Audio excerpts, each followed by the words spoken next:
adakah dosa yang kita buat akan menghapuskan amal kebaikan kita? Okey, bagus soalan ni. Dia macam ini.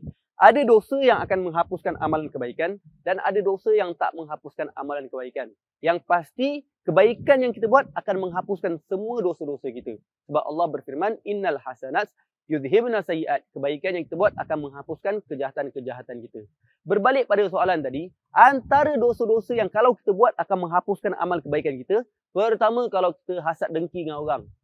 Sebab Nabi SAW pernah bersabda, hasad dengki ni akan menghapuskan kebaikan seperti mana api membakar kayu.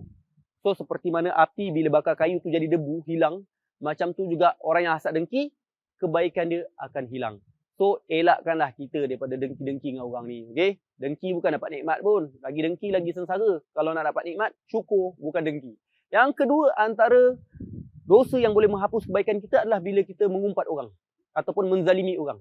Bila kita mengumpat, menzalimi orang, fitnah orang, aibkan orang, setiap amal kebaikan kita tu akan dapat kepada orang yang kita zalimi dan orang yang kita aibkan ataupun orang yang kita umpatkan ataupun orang yang kita fitnah tersebut. Dan dosa-dosa orang tu akan dapat kat kita. Tak kerugi. Yang ketiga, antara amalan dosa yang boleh menghapuskan kebaikan adalah syirik. Syirik ni akan menghapuskan semua kebaikan-kebaikan yang kita buat. Sebab itulah jangan sesekali mensyirikkan Allah SWT dengan sesuatu pun. Okey, ada banyak lagi lah dosa-dosa yang boleh menghapuskan amal baik kita. Yang penting janganlah buat dosa, okey? Kalau ada buat dosa, taubat pada Allah. InsyaAllah kalau kita taubat pada Allah, dosa-dosa kita tu akan jadi pahala balik. Apapun ada orang tanya, kalau kita buat dosa time Ramadan ni, batal puasa ke tak? Dia tengok jenis dosa lah. Kalau kau pergi buat benda yang membatalkan puasa, batal lah. Tapi kalau dosa yang kita buat tu tak membatalkan puasa. Contohnya time puasa kita menipu, time puasa kita mengumpat. Benda tu tak batalkan puasa, tapi mengurangkan pahala puasa. So, janganlah kurangkan pahala puasa kita dengan dosa-dosa tersebut. Wallahualam. Assalamualaikum warahmatullahi wabarakatuh.